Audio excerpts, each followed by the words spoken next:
Olá, sétimo ano, tudo bem com vocês? Espero que todos estejam bem. Nossa aula de hoje é sobre o capítulo 15. Quais são as características e aplicações dos fungos? Nós estudamos, ao longo aí do bimestre, sobre os 5 reinos. E hoje nós vamos conhecer um pouco mais sobre o reino fungi, tá? Os organismos que fazem parte desse reino e todas as suas características e aplicações. Então, vamos começar. Bom, quem são os organismos do reino fungi? Quem será? Bom, aí tem uma imagem de alguns pães, mas que estão aí mofados, tem essa coloração aí meio esbranquiçada, esverdeada. Nós temos aí esses morangos que também estão mofados e uma parede de uma casa também mofada aí, ó, cheia de mofo. Bom, mas eu faço a seguinte pergunta: será que esse mofo aí, ele faz parte do reino fungi? Sim, gente, eles são fungos, tá? Então, em todas essas imagens, tá? Tanto no pão, que tá esbranquiçado, meio esverdeado, no morango, que está aí também mofado, e nessa parede, são fungos, tá? Bom, então, todos os fungos, eles são eucariontes, tá? Eles são eucariontes, são heterótrofos, ou seja, têm células com núcleo e vão se alimentar de outros seres vivos. A maioria tem células com parede celular formada por quitina, uma substância encontrada no exoesqueleto dos insetos. Outra característica, tá, que tem em comum com os animais é a presença de um carboidrato de reserva energética chamada glicogênio. É a mesma substância que nós armazenamos nas células do fígado e dos músculos para utilizar na respiração celular. Bom, alguns fungos fazem respiração celular aeróbia, mas há muitas espécies anaeróbias, como os fungos da fermentação. Então, vocês vão perguntar, ué, professora, mas você colocou essa imagem aí do pão, né? Pão francês. O que ele tem a ver? Bom, o fermento que faz o pão crescer, seja massa de qualquer pão, seja massa até mesmo de pizza, aquele fermento ali, gente, são fungos, tá? Nós vamos conhecer um pouquinho a mais pra frente do vídeo. E são fungos, por isso que eu coloquei, tá? Bom, há espécies também de tamanhos, cores e formatos variados, podendo ser unicelulares ou pluricelulares. Os unicelulares são as leveduras, que são os fungos usados como fermento na fabricação de massas e causadores de infecções nos seres humanos. Então, as leveduras, mais uma vez, estão presentes aí no fermento, então faz aquela fermentação para o pão crescer, tá? Eu vou até deixar aí lá na plataforma uma receita de pão. Professor, é obrigatório fazer? Não. É só quem tiver curiosidade que, uma vez que você vai lá, faz a massa, prepara ela com fermento, você deixa ela descansar por um tempo e depois, quando você vai ver a massa, ela dobra de volume, ela cresce. Mas isso é devido aqui ao fermento, tá? E nesse fermento tem um fungo aí chamado levedura, que faz a massa crescer, o pão crescer, tá? Bom, os fungos pluricelulares, então, são formados por muitas células eucariontes, as hifas que se entrelaçam formando uma rede de células conectadas chamada micélio. Possuem tamanhos variados e podem ser vistos a olho nu. Então, os fungos que são pluricelulares, a gente consegue visualizar eles. Como exemplo, nós temos os cogumelos, as taças, as bolotas, as trufas, as orelhas de pau, os mofos e os bolores. Aí na imagem são orelhas de pau, tá? É bem encontrado aqui em Petrópolis, tá? Por ser um lugar úmido, elas gostam muito de umidade. E a gente consegue visualizar em algumas árvores, alguns troncos de árvores, tá? Bom, então aí eu coloquei algumas imagens aí de alguns fungos, tá? Existem outros. Esse primeiro aí é um cogumelo, tá? Aí as orelhas de pau aí, né, no meio aí. E as outras, vocês estão vendo que parecem ninhos de pássaros, né? Não parece essa terceira foto? Então, isso aí é fungo também, tá? Ele é conhecido como ninhos de pássaros por causa do formato, tá bom? Mas é um fungo, tá? Bom, mas como os fungos se reproduzem? Como será que é a reprodução deles, né? Então, eles podem ter tanto reprodução sexuada ou assexuada, que vai depender da quantidade de células que os formam e da espécie. Então, a reprodução assexuada ocorre pelas seguintes maneiras: brotamento, que os fungos unicelulares produzem pequeno broto na lateral de sua célula, que vai se desprender e formar outro fungo, como nas leveduras do fermento e na cândida, que é causadora de infecções nos seres humanos. Temos também a fragmentação, tá? Que são as hifas do micélio, que vão se separar e vão formar novos fungos. Nós temos também a esporulação, tá? E que elas, né, vão produzir hifas especiais produtoras de esporos, que são pequenas células que se desprendem, flutuam pelo ar, né? E ao encontrar condições adequadas vão germinar e vão formar um novo fungo, tá? Essa forma de reprodução permite a dispersão rápida dos fungos no ambiente. Por isso é tão difícil eliminar mofo de paredes, micose das unhas e dos alimentos. Por quê? Eles se proliferam muito rápido. Então acaba que para a gente poder eliminar aquilo ali demora um pouco mais, tá? Bom, temos também a reprodução sexuada, que vai ocorrer quando duas células das hifas de fungos diferentes se unem, combinando seus materiais genéticos para originar um novo fungo. Bom, eu coloquei uma imagem, tá? Da reprodução aí do fungo, tá? De uma reprodução assexuada. Ela é feita através da fragmentação e da esporulação, tá? Que ocorre quando, né, algo se desprende e dali vai formar um novo fungo, tá?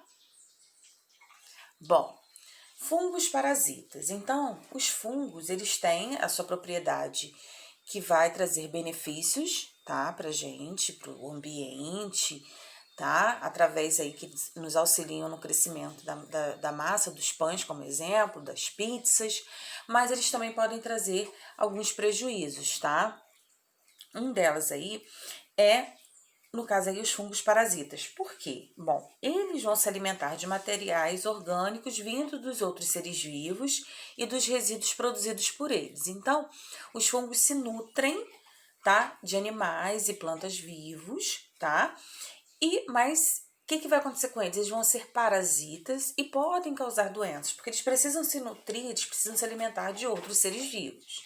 Bom, essa imagem aí são fungos parasitas que vão atacar as plantas, tá?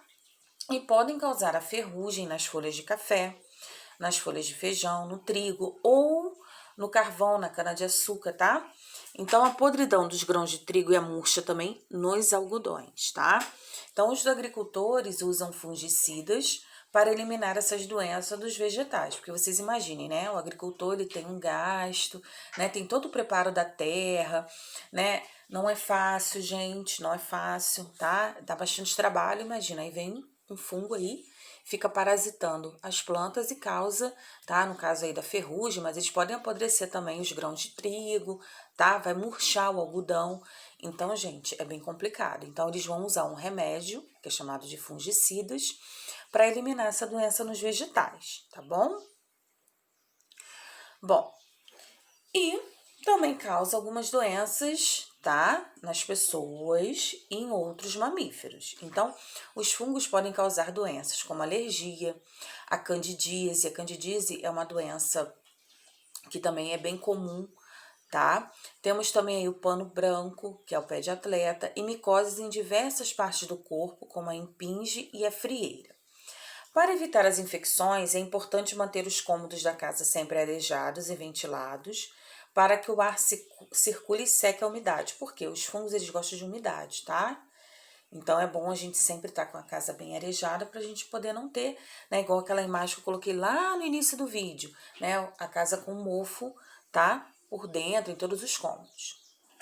Quanto à higiene pessoal, recomenda-se enxugar todas as partes do corpo após o banho, principalmente as regiões mais quentes e úmidas, como axilas, virilhas, vão dos dedos, partes de trás das orelhas e o couro cabeludo. Por que isso? Porque às vezes, gente, a gente não enxuga todas as partes, tá? é muito comum dar frieira nos pés, entre os dedos dos pés. Por quê? Às vezes a gente toma banho, né, e não seca, tem que secar tudinho, porque senão vai causar frieira e abre, né, como se fossem umas aberturas entre os dedos, bem dolorido, e aquilo ali nada mais é do que fungos, tá? Bom, alguns fungos também contaminam alimentos e pode provocar intoxicação alimentar se ingeridos. Por isso, verifique se a comida tem aparência ou odor estranho. Não consuma e lave as mãos imediatamente. Por que isso? Porque às vezes a gente compra um pãozinho, às vezes já vem assim do supermercado, tá? Ou quando na nossa casa, a gente vai olhar e o pão tá lá meio esbranquiçado, meio esverdeado. Posso comer? Não, não pode, tá? Porque causa intoxicação alimentar. Uma vez que você pega o pão e está assim, o que você tem que fazer? Jogar no lixo, não tem jeito, tá? Você descarta e lava a sua mão. Por quê? Porque aquele pão ali tá cheio de fungos. E se você não lavar a mão, sua mão ainda vai estar cheia de fungos. E aí você está arriscado a levar a sua mão à boca e vai causar intoxicação alimentar, tá? Não consuma. Nem o pão que está mofado, como coloquei lá, morango, ou seja, qualquer outro alimento que possa estar com essa coloração meio esbranquiçada e esverdeada, tá? Está mofado, não utilize, tá? Bom, agora nós vamos ver também a importância econômica dos fungos, tá? Então, algumas espécies de fungos são usadas desde a antiguidade na alimentação, na produção de pães, outros alimentos, remédios e bebidas. As espécies de cogumelos mais usadas na alimentação humana são o champignon, o shiitake e os chimeres. Os fungos são muito nutritivos porque têm vitaminas, minerais e proteínas. Então, esses tipos de fungo a gente pode se alimentar. Claro, na natureza a gente não pode, vi um cogumelo, vou pegar, vou levar para casa, vou cozinhar com ele, enfim, não pode, tá? Tem uns que são venenosos, tá? São tóxicos, então não faça isso, compre no supermercado, tá bom? Porque lá o produtor já sabe tudo direitinho, tá? As espécies certas que a gente pode usar na alimentação, tá? Bom, e temos aí as leveduras. Lembra que eu falei que a gente ia falar sobre as leveduras? Então, elas são fungos unicelulares e são utilizados na produção de pães, cervejas, cachaças e vinhos, tá? Esses fungos são empregados no preparo de bebidas fermentadas, pois vão se alimentar dos açúcares, tá? Que é uma matéria-prima para a produção da bebida, e liberam o álcool etílico como produto final. Mais recentemente, esses fungos têm sido usados para a produção de álcool, tá? Que é o combustível, a partir da fermentação da cana-de-açúcar. Eles são também utilizados com fermento nas massas que precisam crescer, porque consomem os açúcares da massa e produzem gás carbônico, tá? Olha que massa linda, tá? Claro que nessa massa foi utilizado fermento, que agora vocês já sabem que é um tipo de fungo que é chamado de levedura, que faz a massa crescer, tá? Então, eles se alimentam do açúcar que está presente naquela massa e vão só se proliferando, vão crescendo, tá bom? Bom, temos também aí, como importância, né, dos fungos, né, na nossa vida, a penicilina, que é um antibiótico produzido através do fungo penicillium, que mata as bactérias. Olha só que interessante. Esse tipo de fungo ele foi descoberto, meio que acidentalmente, em 1920 por Alexander Fleming, quando esse fungo matou as bactérias cultivadas por ele para seus estudos. Desde essa época, tá? A penicilina passou a ser usada em larga escala como medicamento para tratar infecções por bactérias. Então, além, né, da gente usar em bebidas, né, em geral, usar, né, como fermento, né, para a massa crescer, através de um fungo também nos ajuda a matar algumas bactérias e assim a gente não fica doente, né? Devido a alguma bactéria, uma doença bacteriana, e vem aí, no caso, a penicilina para poder nos auxiliar. Bom, além de tudo isso que eu falei, também das propriedades, né, benéficas, só trazem bem para a gente, temos também os fungos que vão estar no meio ambiente, tá? Porque eles vão ser nutridos compostos orgânicos que estão presentes no ambiente, tá? Eles são chamados de sapógrafos e eles vão desempenhar papel de decompositores na natureza, tá? Claro que eles vão trabalhar em conjunto com as bactérias, tá? E vão deteriorar toda a matéria orgânica, tanto de plantas, animais mortos, restos de alimentos e resíduos produzidos pelos seres vivos, tá? Então, tudo que tiver lá no meio ambiente, que já está morto, tá? Que às vezes a gente pensa assim, não serve para nada. Não, eles vão lá e vão deteriorar tudo aquilo ali, tá bom? Bom, eles vão ser então responsáveis pela reciclagem dos elementos que compõem a matéria orgânica de todo o planeta, pois eles vão se nutrir de uma parte dos nutrientes que absorvem do corpo dos seres vivos e seus resíduos, como as fezes e a urina. O que sobra da digestão externa feita pelos fungos fica no ambiente, vai ser dissolvido na água e pode ser absorvido pelas plantas, tá? Então, além de todos os benefícios, eles também nos ajudam, tá? A eliminar tudo aquilo que não presta mais, que tá morto, que tá lá. Eles vão fazer aquela reciclagem, tá? E vão trazer só benefícios para nós seres humanos. Bom, existem também espécies de fungos que vivem associados a algas unicelulares ou cianobactérias em uma relação ecológica vantajosa e necessária para ambos. Essa associação é chamada de simbiose, tá? Forma os links que podem ser encontrados em troncos de árvores, cercas, paredes e superfícies onde há umidade, sais minerais, luminosidade e pouca poluição atmosférica. Olha só que lindo, tá? Esses aí são os linkings, tá bom? Bom, então aí eu coloquei até essa imagem, tá? Para que vocês consigam visualizar como tem uma outra associação, tá? Que aí é chamado de simbiose e se chama micorriza, tá? Então, ela fica aí próxima às raízes das plantas, tá? E fica ali só na absorção, tá? De água, sais minerais do solo, tá bom? E a micorriza aí, ela vai auxiliar, tá? Querendo ou não, o desenvolvimento das plantas. Bom, então foi isso. Hoje nós vimos tudo que está envolvido aí no reino fungi, tá? A sua importância. Claro que também tem aí, né, coisas desagradáveis que eles podem causar doenças, né, nos seres humanos e também trazer prejuízos aos agricultores, porque trazem, né, vamos dizer assim, doenças para as plantas, tá? E qualquer dúvida vocês podem me chamar na plataforma, eu vou deixar todos os exercícios lá, tá bom? E até o próximo vídeo.